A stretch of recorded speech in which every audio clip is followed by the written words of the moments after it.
The dinner was cold by the time I understood that nothing would ever be the same again. I had made pasta. Real pasta, not the kind from a box, but the kind you roll yourself on a floured board, the kind that takes 2 hours and leaves your forearm sore and your kitchen smelling warm and alive. I had opened a bottle of the wine we'd been saving since our 3rd anniversary, the one Harper said we'd drink when something worth celebrating happened. And something worth celebrating had happened. Her promotion, senior creative director, the title she'd been chasing for 18 months while I held my breath and told her she deserved it even on the days she came home sharp-edged and took it out on the quiet things, the way I folded laundry, the way I hummed while I worked, the way I said, "I love you," and she said, without looking up. I had lit 2 candles. I had put on the playlist she liked, the soft electronic one with the French vocalist whose name I always forgot. I had even changed out of the paint-stained shirt I'd been wearing since noon, trading it for the green blouse she'd told me once made my eyes look like something worth looking at. Her tablet was on the kitchen counter. She'd left it that morning, and I hadn't thought anything of it. I wasn't snooping. I want to be clear about that, because it matters to me in a way I can't fully explain, as if the manner in which the truth arrived is part of the wound itself. I was reaching for the olive oil on the shelf above the counter, and I knocked the edge of the tablet with my elbow. The screen came alive. There was a message preview from someone whose contact name was simply a letter, a single capital R, and the message was not long. Just 2 sentences, but those 2 sentences rearranged every room in my life. Tonight was worth every uncomfortable dinner I've had to sit through. You said she suspects nothing.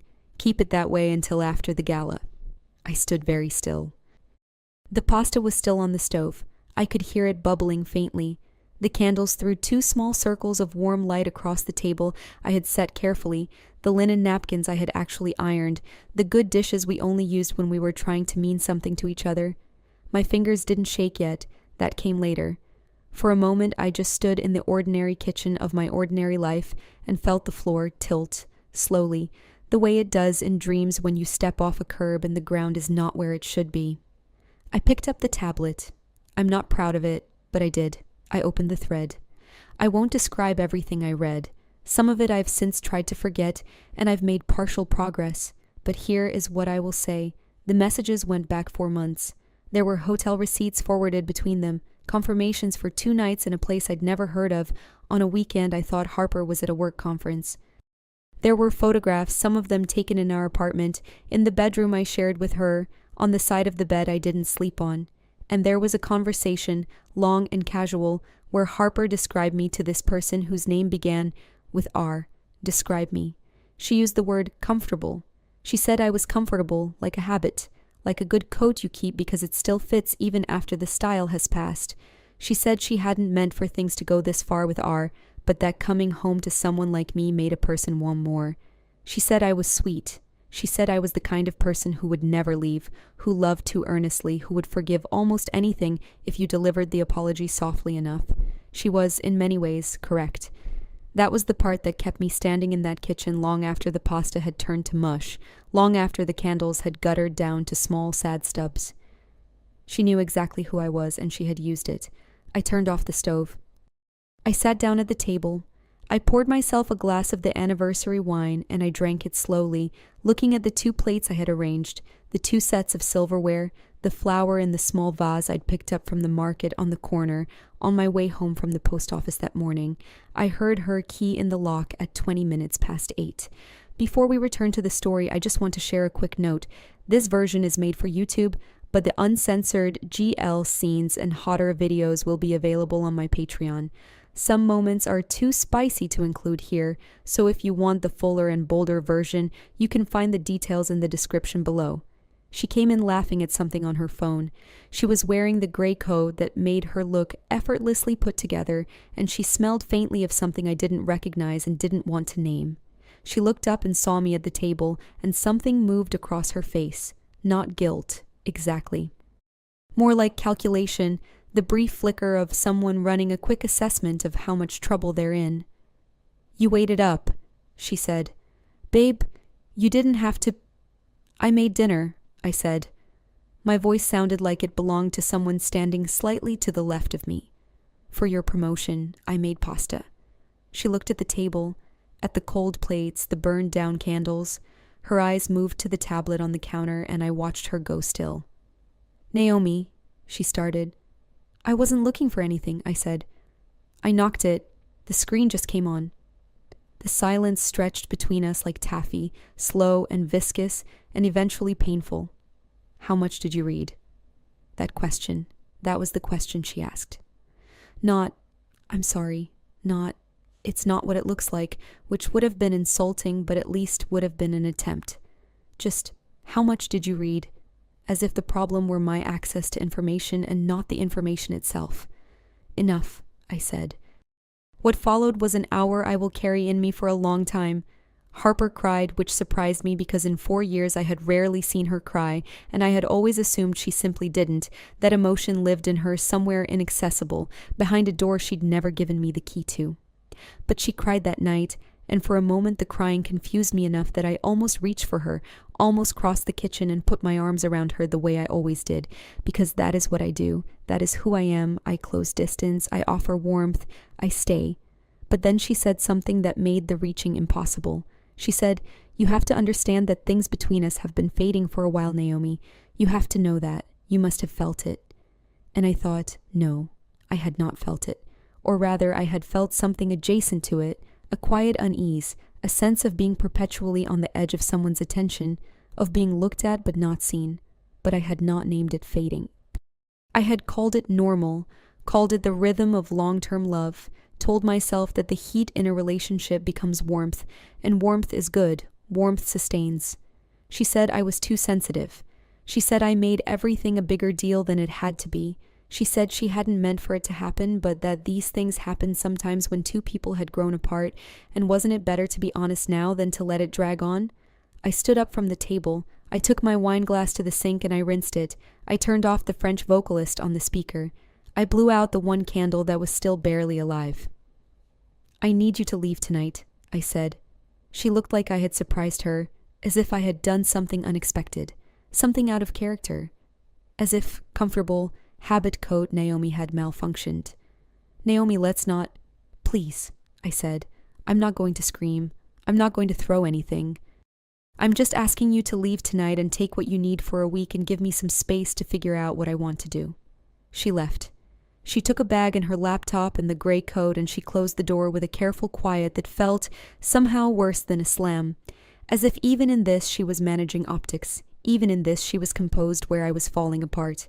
I stood in my apartment alone. The pasta was still in the pot, swollen and cold. The anniversary wine was mostly gone. My illustration desk in the corner had the half-finished book cover I'd been working on all week, a woman standing in a field at dusk, her arms at her sides, her face tilted up towards something just outside the frame. I had spent 3 days getting the light exactly right, the way the last of the sun catches in someone's hair and turns them briefly golden, briefly untouchable. I looked at it for a long time. Then I picked up my phone. I didn't call June, though I knew she would answer on the second ring and have something useful to say. I didn't call my sister in Portland or my mother or any of the people who would love me efficiently through this. I opened the app I had been opening for years, the small private writing forum I'd joined in my mid-20s when my career was barely a career, and my life felt like a rough draft, and I found the conversation thread that lived in a pinned folder I had simply labeled, in a private joke that was only a joke to me, Night Letters. Silver Lark had been the first person to respond to a piece of work I posted there years ago when I was 23 and had just lost my first real illustration contract and had turned the grief of it into a drawing. I was honestly too embarrassed to have posted at all. It was a small digital painting, a woman sitting at the bottom of a staircase in a dark house, not crying, just sitting, with a strange quality of waiting. I had captioned it, "When you've stopped hoping but you haven't left yet." Most people clicked the small heart icon and moved on. Silver Lark wrote 4 sentences. "This is technically beautiful in a way that makes me feel uncomfortable, which I think is what you intended. The figure's hands are the most honest part. They're resting but not peaceful. I've sat in that exact place. I hope you're all right." I had written back. We had, in the way of people who find each other in specific corners of the internet at specific moments of mutual vulnerability, kept writing. For 6 years. I never knew her real name. She never knew mine. I went by a username 2Ren, which was enough of a clue for anyone paying attention, but no one was. We had never video called, never sent photographs, never exchanged numbers. We existed entirely in this quiet thread, in messages that often came past midnight and were written, I always felt, in the kind of voice people use when they've given up performing for the day and are simply being. She knew that my relationship with Harper had started to feel like a room with a low ceiling. I had not said it in those words. I don't think I had let myself say it that plainly, but I had described enough around the edges that Silverlark had once written, "It sounds like you're always making yourself smaller to fit somewhere that was measured wrong." I had read that message 4 times and then gone to make tea and thought about it for the rest of the week. I opened the thread that night after Harper left and I didn't know what to write. I sat on the kitchen floor with my back against the cabinets and the overhead light too bright, and I typed, "Bad night." 3 words. I sent them and put the phone face down on my knee. The response came in under 2 minutes. How bad? I stared at the question. My eyes were dry, which surprised me. I had expected to cry immediately, but I hadn't. The tears seemed to be waiting for something patient as weather. Harper was cheating, I wrote. 4 months at least. I found out by accident. She left an hour ago. The typing indicator appeared, disappeared, appeared again, held for longer this time, as if she was writing something and then reconsidering, then writing again. This was unusual for Silverlark. She was generally precise, rarely hesitated. The pause made me feel strangely held, as if the consideration itself was a form of care. Finally, "I'm so sorry, Ren. Are you somewhere safe right now?" Not, "I told you something was off." Not, "Oh no, that's awful, tell me everything." Just, "Are you safe? Are you somewhere safe right now?" Something in me cracked open at that. "I'm on the kitchen floor," I wrote. "Is that pathetic?" "No," she wrote back immediately. "It's a reasonable place to be. Stay there as long as you need." "I'll be here." And she was.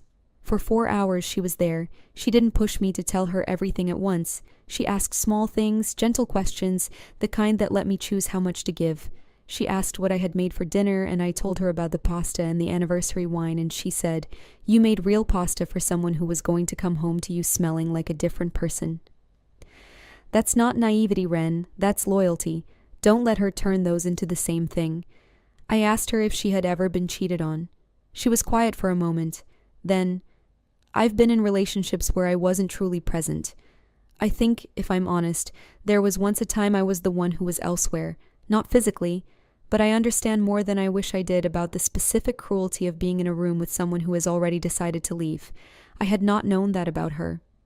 In 6 years, there was still so much I didn't know, because we had never demanded the architecture of each other's lives, never pushed for the factual map, just moved through feeling and thought and the fragments of experience that felt true enough to share. But this small admission, offered carefully in the blue screen dark of whatever midnight she was sitting in somewhere in the world, felt like a gift. Around 2 a.m, she wrote, "You should try to sleep. Not because this is over, but because you'll need to feel it more clearly tomorrow, and that's easier when you're not exhausted." "I don't want to stop talking to you," I wrote back, and then looked at what I'd sent and felt a flush of something that was not quite embarrassment but was adjacent to it. "You're not stopping talking to me," she wrote. "You're just pausing. I'll be here in the morning, Ren. I promise." I fell asleep on the couch with the phone on my chest and the light still on in the kitchen and the half-finished painting of the woman reaching toward the sky, staring at me from across the room. The next weeks were the kind that show you who you are when the performance is stripped away. I called June the next morning. June Okafor, my best friend, since we'd shared a wall in our first apartment building at 22, who had always said things about Harper that she phrased carefully as observations rather than judgments out of respect for my choices. When I told her what had happened, there was a silence on the line, and then she said, "I know I'm not supposed to say I'm not surprised." "You're not supposed to," I agreed. "I'm very surprised," she said without conviction. June came over with coffee and grocery bags and a particular expression she wore when she was taking something seriously, a focused quiet that meant she was paying attention and not just waiting for her turn to speak. She helped me change the sheets. She sat with me while I cried, finally, the tears arriving late and all at once as if they'd been storing up in some back room of me. She didn't say anything while I cried. She just stayed. "There's someone," I said, when the crying was mostly done and we were sitting with our coffee gone cold on the floor of my studio, surrounded by the organized chaos of brushes and color swatches and half-finished projects. Online. Someone I've been talking to for years. She got me through last night. June looked at me. Who? I don't know, I said. Her username is Silverlark. We've never met. We've never even video called. June was quiet for a moment. 6 years, she said, because I had mentioned Silverlark before in the careful way you mention something that feels too important to be casual about. You've been talking to someone for 6 years. She knows me, I said, better than Harper ever did. June picked up her cold coffee and drank it anyway, which was something she did when she was thinking. Is that sad or beautiful? She asked. I think it might be both, I said. The weeks passed in the slow, unsteady way that weeks pass after a life rearranges itself. Harper sent messages that cycled through apologetic and entitled, and then something approaching honest, which I found somehow hardest to read. She wanted to talk. She wanted closure, which struck me as a want she had forfeited the right to organize. I told her, through a carefully written message I drafted 4 times before sending, that I wished her no particular harm but needed significant space before any conversation would be useful. She called me delicate. She texted that I was freezing her out. Then she texted again in the middle of a Tuesday afternoon to say she was sorry and she missed me, and I read that one 3 times and felt nothing useful and put the phone in a drawer. My work suffered.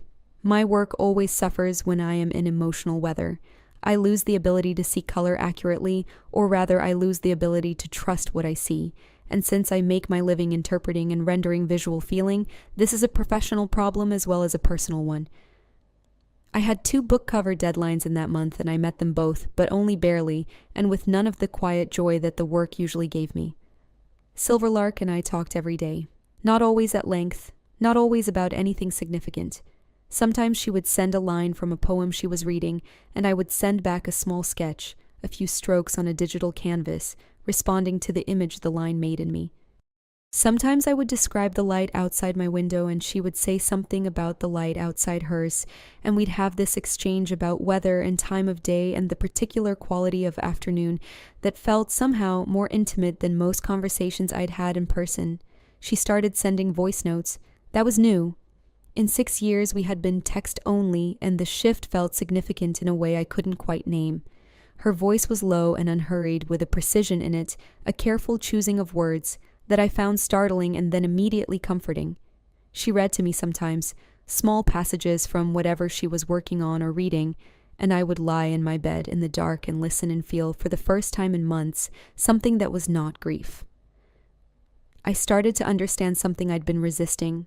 I had been, for 4 years, in love with someone who accepted being loved without particularly wanting to return it in the same currency. Harper hadn't been cruel, not usually. She'd been absent, and I had covered for her absence by being present enough for both of us, by loving harder when she loved less, by taking the space between us and filling it with my own hoping. I had made the relationship function by the sheer force of my own emotional labor, and I had called that devotion. What I had with Silverlark was not like that. It was reciprocal in a way that was almost difficult to accept because I had grown so accustomed to love being asymmetrical that symmetry felt like a trick. She noticed things. She noticed when my messages were shorter than usual, when the energy in them had changed, when I was performing okay instead of being it. She asked about my work with genuine interest and remembered details I'd mentioned in passing months before. The particular green I'd been trying to recreate in a forest scene, the difficult author I'd worked with on a fantasy series who kept asking for changes that made the cover worse, the way I felt about my career being small and invisible in a world that rewarded the loud and the branded. She had, once, sent me a message so accurate about my creative insecurity that I had put the phone down and walked around my apartment twice before I could respond. She had written, "You talk about your work as if it's a secret you're ashamed people might find out. But the paintings are extraordinary, Ren. I think the fear isn't that no one will take them seriously. I think the fear is that if they do, you'll have to take yourself seriously too." I had replied, "That's unfairly perceptive of you." She had replied, "You gave me all the information. I just arranged it." 2 months after Harper left, Silverlark said something that changed the temperature of everything. It was a Tuesday evening. I was at my desk trying to work on a new commission, a literary fiction cover, the kind of project I usually loved because literary fiction gave me room to be strange and precise simultaneously. I wasn't making progress. I kept redrawing the central figure and deleting her, redrawing and deleting, unable to locate the feeling the book was reaching for. I sent Silverlark a message describing my frustration, and she sent back a few thoughts about the thematic core of the kind of story I described, and then, after a pause, she wrote, "I've been thinking about something and I'm not sure how to say it without it sounding strange, but I think I've earned enough credit with you to say something strange. I'd like to meet you," she wrote, "in person. I've wanted to for a long time. I've been afraid to say it because meeting changes things, and what we have feels very, I don't want to use the word fragile because it isn't, but it feels like something worth being careful with. And I've also been afraid for another reason that I'll explain when I see you. But I think I need to stop being afraid of both things." I read the message 3 times. My hands were not shaking, but my chest was doing something complicated. I had thought about this. Of course I had thought about this. 6 years of intimacy with someone I had never touched, never seen, never heard until the voice notes began. I had thought about it, and I had always arrived at the same wall. What if seeing each other collapsed the thing we'd built? What if the person on the other side of the screen was perfectly suited to this particular kind of closeness and perfectly unsuited to anything else? What if Silverlark in the real world was someone who didn't match the voice I'd given her in my head? And what if she looked at me and found me lacking? Not the curated version of me that lived in these messages, the thoughtful one, the one who took time to find the right words, but me in 3 dimensions, awkward in social situations, prone to going quiet when I was overwhelmed, wearing paint on my forearms most of the time, fumbling for the right thing to say in the moment instead of finding it 20 minutes later. I wrote back, "I'm terrified." She wrote, "So am I. But I'm more afraid of not meeting you." "What if I'm a disappointment?" I wrote. "Ren," she wrote, and there was something in even that single word, something warm and almost amused and entirely kind. "I know you. I've known you for 6 years. You cannot disappoint me by being exactly who you are, because who you are is the reason I want to meet you." I sat with that for a long time. Then I wrote, "Okay, yes. Tell me where." She suggested a bookstore cafe in the city. Not a generic chain, but a specific independent place, the kind with creaking wooden floors and shelves that went to the ceiling, and a small cafe section in the back where the espresso was taken seriously. She described it in enough detail that I could picture it, and the picture was warm and unhurried and exactly the kind of place I would have chosen myself, which did not surprise me. She said, "I need to tell you something first before we meet, something that might change things, but I'd rather tell you in person. Is that acceptable?" I said yes. I told June. June sat very still for a moment and then said, "You're meeting your internet girlfriend." "She's not my—" I started. "Naomi," June said. "She got you through a breakup by talking to you until 2 in the morning and sends you voice notes and knows exactly which creative insecurity to poke when she wants you to think. She's your internet girlfriend. Own it." "I don't know what she looks like," I said. "Neither do you know how that matters," June said, which was very June of her. The morning of the meeting, I changed my clothes 4 times. I landed on a soft rust-colored shirt and dark jeans and the one blazer I owned that made me look, I thought, like someone who had her life together without trying too hard to communicate it. I put my hair up and then took it down. I left paint under my right thumbnail that I only noticed on the train and spent the last 3 stops trying to scrub off with my other nail. The bookstore was exactly as she'd described. Warm and quiet and smelling of old paper and coffee, the afternoon light coming through tall windows and columns that crossed the floor like something someone had arranged on purpose. The cafe section had 6 small tables, 4 of them occupied by people reading or working, the particular studious piece of a place where people come specifically to be left alone together. I found a table in the corner and sat with my coffee and felt my heart going at a completely undignified pace, and then the door opened. I looked up, and I went completely still. Serafina Vale. I knew her face the way you know the faces of certain people without having met them, through the particular cultural osmosis of someone whose work has been written about enough, photographed enough, discussed enough, that her image has simply accumulated in the general atmosphere. She was the author of 3 novels that were not merely best-selling but genuinely considered, the kind of books that appeared on university syllabi and in serious review sections and were given as gifts by people who wanted to signal intelligence through generosity. She was 32 years old and looked it in a way that was entirely in her favor. She was tall and carried herself with the specific kind of composure that reads to the casual observer as coldness, and reads to anyone paying closer attention as extraordinary self-containment. She was, by any sane assessment, one of the most famous literary figures in the English-speaking world. She was also the daughter of Ellsworth Vale, the publishing magnate, which meant her name carried weight in 2 separate registers, the artistic and the dynastic, and she had spent a career navigating the assumption that one had purchased the other. She was wearing a dark coat and her hair was down, and she was scanning the room, and when her eyes reached mine they stopped, and she came to my table. She sat down across from me without speaking for a moment, and I found that I couldn't speak either. I was doing the calculation, frantic and disbelieving, running the numbers, the precision of language, the way she'd written "I know you," the things she knew, the hours she'd kept, the voice in the notes. "It's you," I said. It was barely a whisper. "Yes," she said. Her voice was exactly the voice from the notes, which I recognized now with a shock of recognition that went all the way down. "I know this is a great deal to take in." "You're Silverlark," I said. Still barely a whisper. "I have been for 6 years," she said. Something moved through me that I couldn't immediately name. It wasn't just shock, though it was that. It was something older and stranger, the feeling of 2 realities colliding and trying to occupy the same space. Silverlark, my Silverlark, the person who knew about the apartment floor and the anniversary wine and the creative insecurity and the 2 a.m. conversations. And Seraphina Vale, the woman I had seen on book jackets and in literary magazine profiles, the woman who existed in a world so many removes from mine that I had never genuinely entertained the possibility of intersection. "I don't understand," I said, which was true in several simultaneous directions. "I'll explain everything," she said. "I want to explain everything. But first, are you all right? Right now, in this moment, are you all right?" That question, so Silverlark, so exactly, precisely her. "I don't know," I said honestly. She nodded.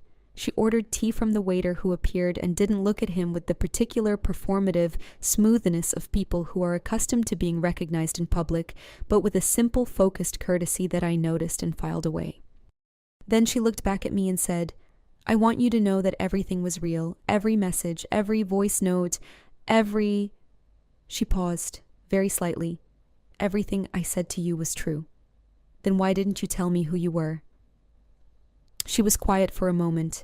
Outside, a bus went past, sending a brief shudder through the window glass. "Because I was afraid," she said, "of what happens to things when my name enters them. There is a version of me that people know, and it is not untrue exactly, but it is not complete. And when people encounter that version, they tend to rearrange themselves to accommodate it. Their opinions become agreeable, their warmth becomes strategic, their honesty, which is the only thing I've ever actually needed from another person, disappears." She looked down at her tea, which had arrived without my noticing. "You were honest with me. You were completely, sometimes painfully honest, and that honesty was possible partly because you didn't know who was reading it. I was afraid that if you knew, it would stop." I sat with that. "And," she said more quietly, "I was afraid you would feel that the friendship that I had been dishonest by omission. Which I had been. I know that. I've known it for years, and I've told myself that I was protecting something real, and I believe that's true, and I also believe it was partly fear dressed as principle." "What's the other reason?" I asked. "You said you were afraid for 2 reasons. She looked at me steadily. "Because," she said, "what I feel for you is not the kind of thing that is easy to say to someone who might not feel it in return. And anonymity protects that. If I had told you who I was and you had been kind but distant, I would have known what I'd lost and still had nowhere to put it." The bookstore breathed around us. Someone 2 tables over laughed softly at something on their screen. The coffee smell deepened. You feel... I started and stopped.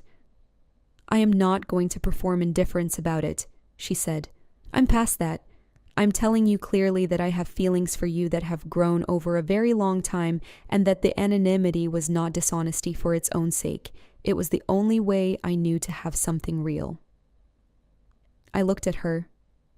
Seraphina Vale, across a small wooden table from me, with her tea going warm in her hands, and her composure still remarkable but not quite as seamless as it appeared in photographs, something visible underneath it, something that looked from where I sat very much like hope, held carefully. I'm embarrassed, I said. She frowned slightly. Of what? You know everything, I said. You know about the kitchen floor and the pasta and the way I talk about my work, and you know about my career being small and Harper and... I stopped. You've been reading my... I've never had any defenses with you, and now I'm sitting across from you and you're... I laughed, a short, slightly wild sound. You're you. I am, she said, with what I recognized, from years of reading her messages, as her version of gentle humor. It's not funny, I said. No, she agreed, but it's also not the catastrophe you're making it in your head. Ren, Naomi, may I call you Naomi? You can call me Naomi, I said, and hearing my real name in her voice, in that precise, unhurried voice, did something to me that I wasn't ready to think about yet. Naomi, she said, I don't want you to feel small beside me. That has never been the dynamic between us, and I don't intend to let it become one now. The whole reason I wanted to know you in the first place was because you are not small. Your talent and your emotional intelligence and your particular way of seeing the world are not small things. The fact that they haven't been commercially rewarded in proportion to their worth is not a measure of their value. You sound like your messages, I said. I am my messages, she said simply. That was always the point. I walked home from the bookstore in the late afternoon light in a state I can only describe as structural disturbance, as if something fundamental in how I understood the world had been quietly pulled loose. I was not angry. I kept checking for anger, poking the space where it should have been, and finding instead something tangled and alive and not yet nameable. I called June from the street. She's Seraphina Vale, I said. A very long silence. June, I said. I'm processing, June said. Give me a second. Seraphina Vale, the author. Yes. The one whose last book you put on the list of books that most influenced your work as an illustrator. Oh God, I said, because I had forgotten that. I had genuinely forgotten that. Silver Lark had once asked me to name the books that had shaped how I saw visual art, and I had named 5 of them, and one of them had been The Architecture of Leaving, Seraphina's second novel, because the prose in it had a visual quality that I had spent years trying to translate into the way I thought about composition and negative space, and Silver Lark had responded with what I now understood was extraordinary restraint. I'm glad that book meant something to you. Naomi, June said. She knew, this whole time. You gave her your professional review of her own work. I know, I said. That's actually very funny. It is not funny, I said, and we both laughed. But the laughter didn't last long, because underneath the absurdity was something real and frightening. I was in love with someone I had never touched, who was one of the most visible literary figures in the English language, who knew the unfiltered contents of my emotional life and my professional insecurity and my particular fear of not being enough. And she had just told me, across a small cafe table, that she had feelings for me. I didn't know what to do with any of that. I told her in a message that night that I needed a few days to think. She wrote, "Of course, I'll be here." The few days turned into a week, and in that week I sat with the complexity of what had happened and tried to sort it into something I could hold. There was the warmth, the undeniable warmth of knowing that the person I had been closest to for years was real and near and wanted to be nearer. And there was the fear, which I had to look at honestly, the fear that what she felt for me was shaped by something asymmetrical. She had read me, known me, studied me through 6 years of unguarded messages, but I had known Silver Lark, not Seraphina. The gap between those two versions of a person, the one you are in your most private voice and the one you present to the public world, that gap was something I'd have to cross in real life, and it was not a small gap. And there was this. I had spent 4 years with someone who made me feel that my love was too much, that my emotional need for depth and reciprocity was a flaw, that the right way to be loved was at a comfortable distance. I had just ended that relationship, and here was someone offering something that felt like its opposite, and I didn't fully trust my own judgment yet. I didn't fully trust that what I felt was not simply the relief of being seen after years of being overlooked. I said all of this to Silverlark in a long message I sent at midnight after revising it 5 times. I was honest about all of it, including the parts that made me look uncertain and scared, and possibly not ready. She read it, and she wrote back the following morning. You are being very careful with yourself, and I respect that profoundly. I don't want you to come to me out of relief or out of the aftermath of being hurt. I want you to come to me, if you come to me, because you want this specifically, not just because it's available. Take whatever time you need. I will not disappear. I read that message and something in me settled, slowly, like silt after water goes still. A week after that, I messaged her and asked if she wanted to see where I worked. She said yes. She came to my apartment on a Saturday afternoon, and I felt the strangeness of having a person in a space that had, until recently, held a person who made me feel small in it. Seraphina moved through my small studio with a quiet attention that I recognized as genuine, pausing at the pinboard where I kept reference images and color swatches and fragments of paper with notes to myself, pausing at the illustration desk where a half-finished cover was open on my tablet. May I? She asked, gesturing at the tablet. Yes, I said. She looked at it for a long time, then she looked at the pinboard, then she looked at me. You work from emotion outward, she said. You find the feeling first and build the visual logic around it.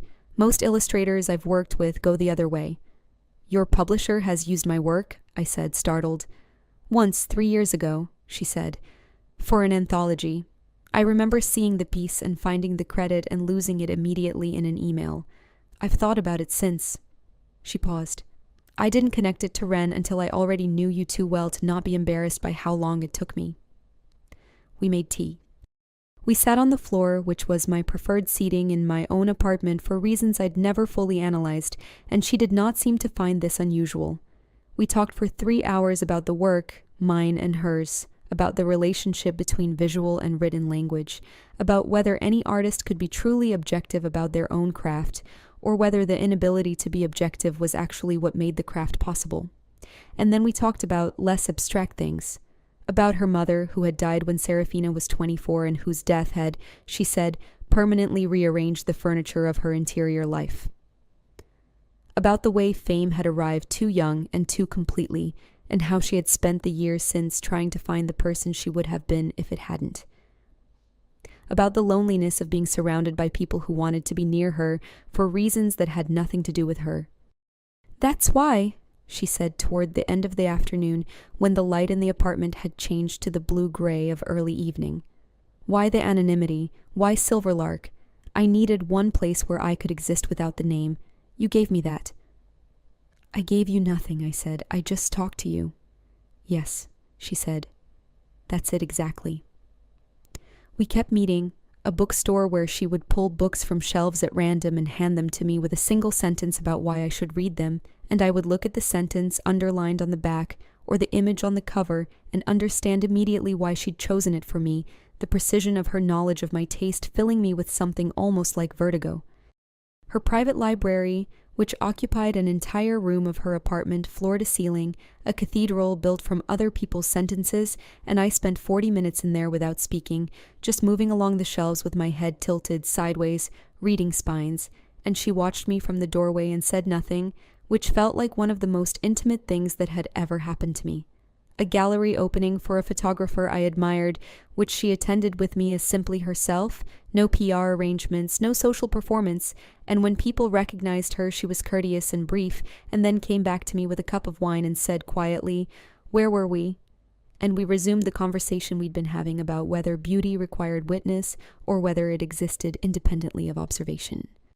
A rainy afternoon when we walked for an hour without a destination because I had been in my apartment for 3 days straight, working and needed to move, and she kept pace with me without complaint, her dark coat damp at the shoulders, her hair beginning to escape its arrangement, and she looked less untouchable in the rain than I might have expected, more human, more present. During that walk she took my hand. It was practical, she said, because the pavement was slick, which was at least partially true. But she held my hand for the rest of the walk, and when we reached a covered doorway and ducked in out of the rain for a moment, our shoulders touching in the narrow space, she turned to look at me, and I looked at her, and the moment stretched itself long and thin and shimmering. She did not kiss me. She tucked a wet strand of hair away from my face with 2 careful fingers and said, "You're shivering." And I said, "Yes." And it was not entirely because of the cold. There was a night in her library when I fell asleep on the long sofa with a book open on my chest.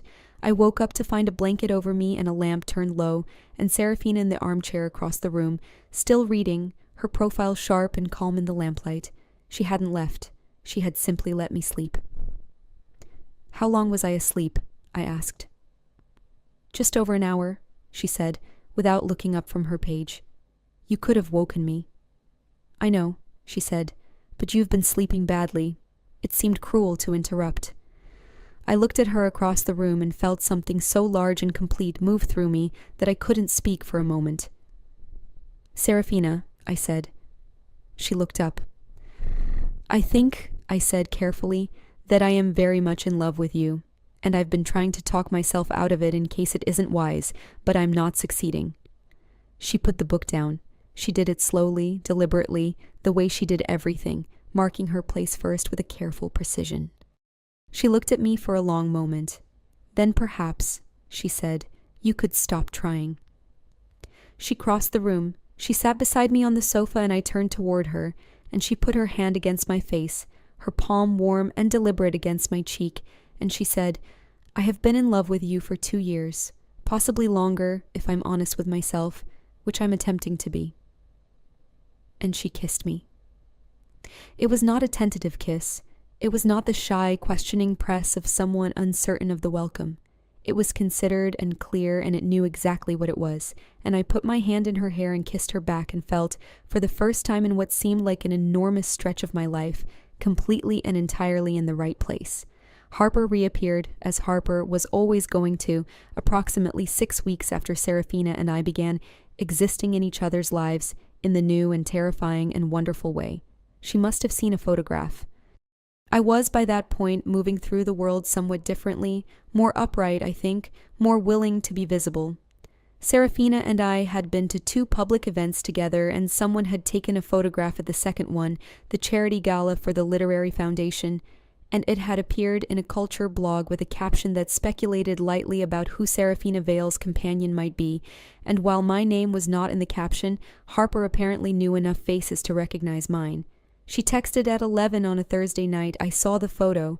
With Seraphina Vale? Really, Naomi? She's a famous person. You don't think she might be using you for something?" I read the message twice. Then I typed, "I think you lost the right to have opinions about my choices when you spent 4 months describing me as comfortable to someone else in our shared bedroom." I sent it before I could second-guess myself, and then put the phone down and felt the specific satisfaction of a sentence that arrived exactly on time. She was not done.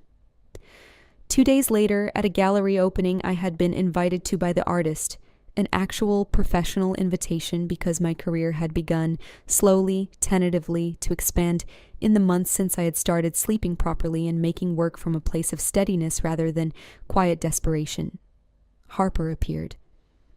I didn't see her immediately. I was talking to June, who had come with me and was characteristically irreverent about the catering, and Seraphina was nearby, talking to the gallery director with a focused courtesy, and then Harper was at my elbow, close enough that I could smell the familiar perfume she wore, and she said, loud enough for the people around us to hear, "Naomi, I want to talk to you."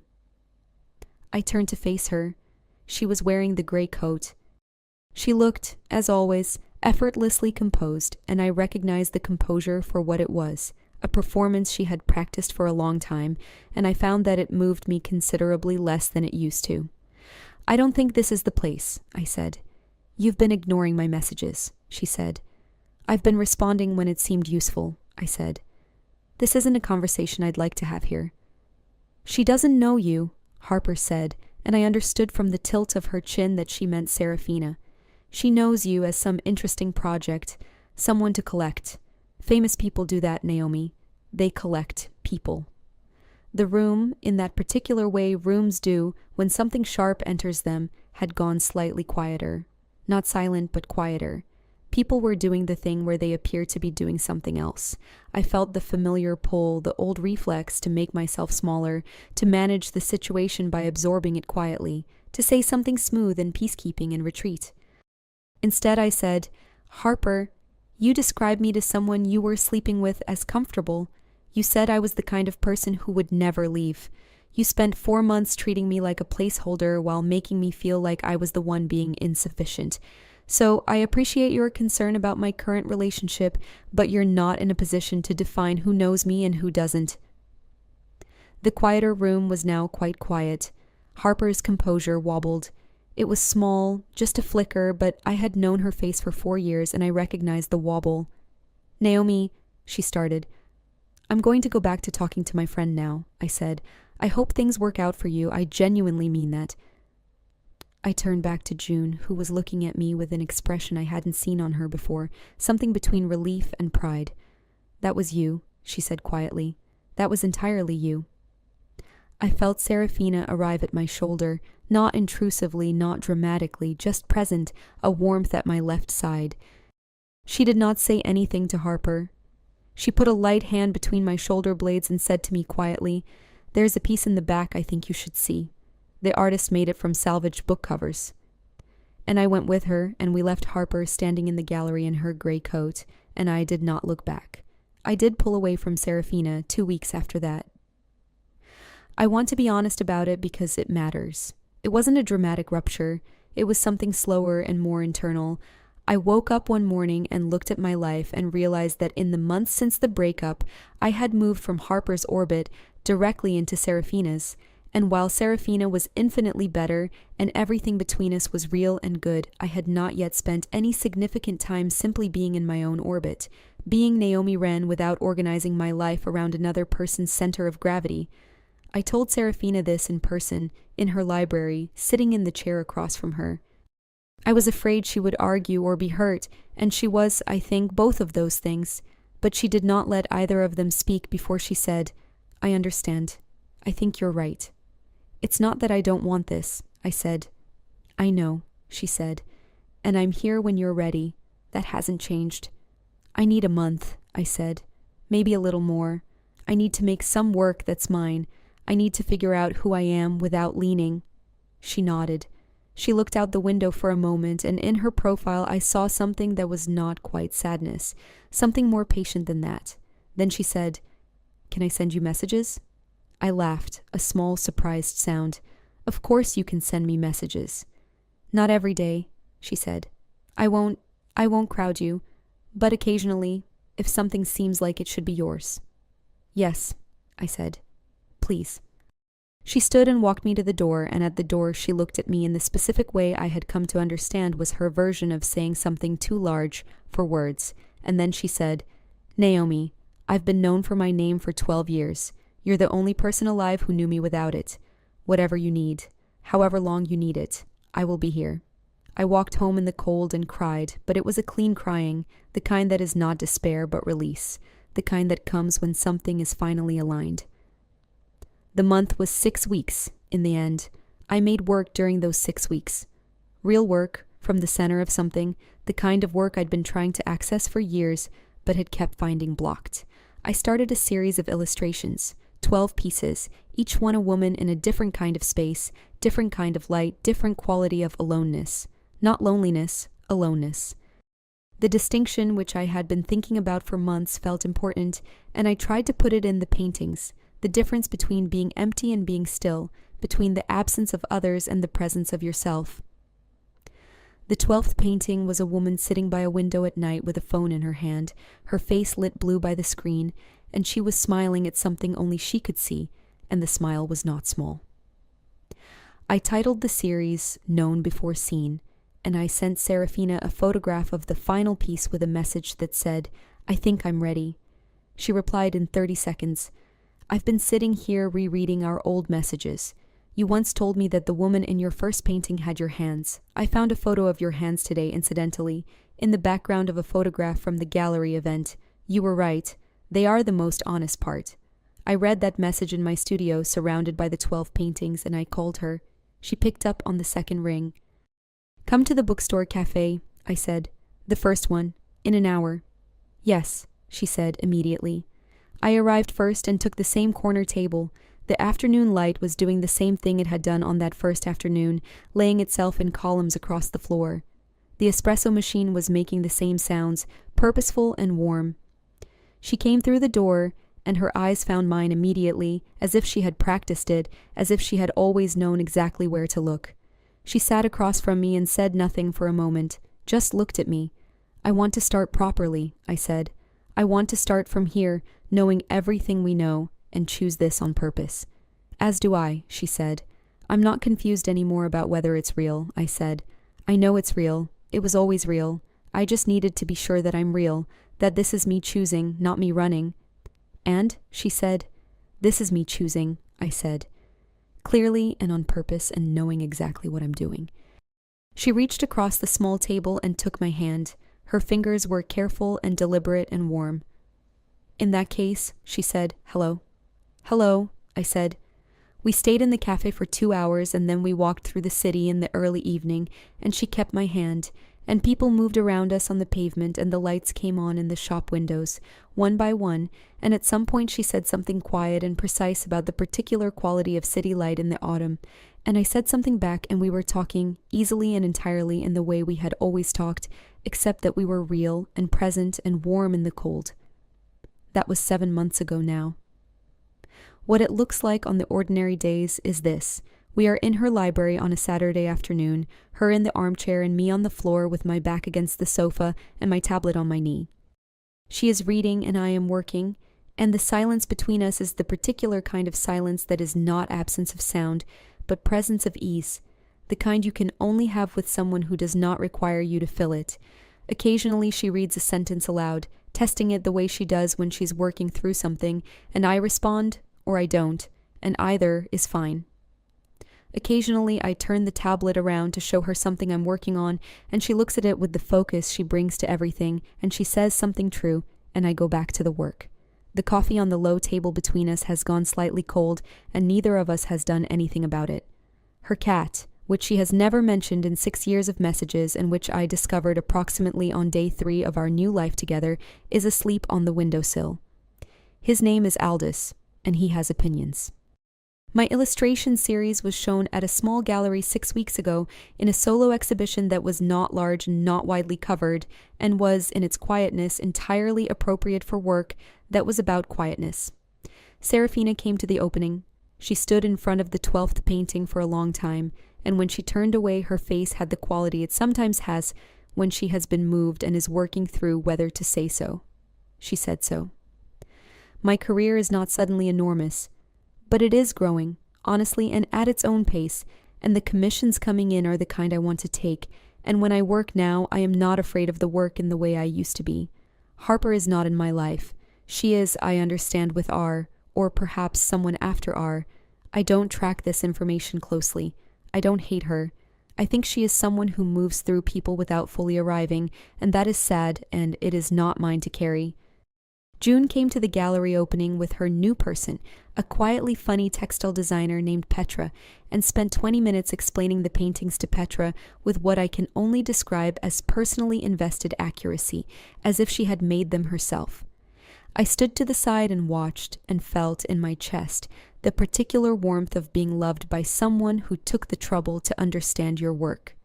Last week, Serafina and I had the first genuine argument of our relationship. It was about something I won't fully describe here, but it was real and it mattered, and we were both briefly not at our best. And I learned something from it. She does not always have the right words in real time the way she has them on a page. She goes quiet when she's hurt, and the quiet looks like coldness, and it is not coldness, it is processing, and I have learned to wait in that quiet without interpreting it as abandonment. And she has learned that when I go, still it means I need to say something difficult, not that I have gone away. We are, in other words, learning each other in 3 dimensions, which is harder and stranger and more interesting than learning each other through a screen. And I genuinely think, that the 6 years of knowing each other in the other way, in the honest and unguarded way, is the reason we have the patience for it. We come to the difficult parts with evidence. We know already from hundreds of late nights and voice notes and fragments of poems that the other person will stay. She still sends me messages, sometimes from across a room. Sometimes she texts me something she's thinking about, a small observation, a line she can't use anywhere else, and I read it and I feel the same thing I felt the first time she responded to that drawing, that particular warmth of being noticed by someone who chooses to look. Last night she texted me from the armchair while I was on the sofa 4 feet away. The light is doing something with your hair right now. I want to note it officially. I looked up from my tablet. She was looking at me over the edge of her book with the expression she has when she's trying not to smile and failing. I texted back, "Silver Lark." She read it, and she smiled finally, all the way, with nothing held back, the full, warm, private, unguarded version of her smile that I have been the only person to see in real life. And I looked at it and thought, 6 years to arrive here, at this room, at this woman, at this ordinary, extraordinary evening. It was worth every night I couldn't sleep. It was worth the kitchen floor and the cold pasta and the 2 candles burned down to nothing. It was worth the fear of being known too completely, and the fear of wanting someone impossible, and the fear of choosing again after being hurt. It was worth all of it, and I would do it again. And that, I think, is the truest thing I know.